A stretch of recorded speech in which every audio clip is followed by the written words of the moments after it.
Welcome to the last breakfast. Please enjoy the video. You will start by preparing resources so the VM can perform. Enable CPU virtualization in BIOS, then assign at least 2 cores and 4 GB RAM depending on workload. Too little memory causes swapping.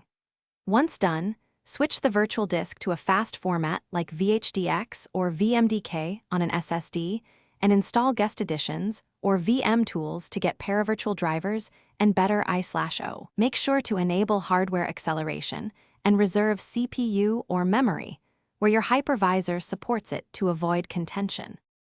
Next, focus on storage and background workload control because they often limit responsiveness. Move the VM disk to an SSD and enable trim or discard so the guest reclaims blocks. Compact the virtual disk if fragmented. Adjust provisioning. Thin saves space while thick can improve steady I/O performance.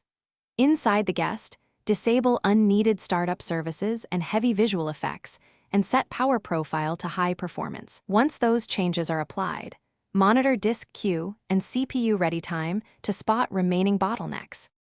Finally, tune and monitor so improvements stick. Adjust vCPU count by observing CPU ready and the guest load. Adding cores can help, but too many causes scheduling waits.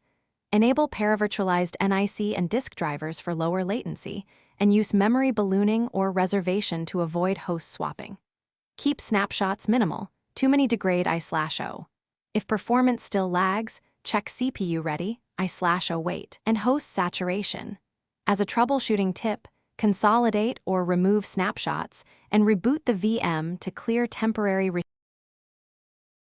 Thanks for watching. If this was helpful, leave a like and consider subscribing. See you next time.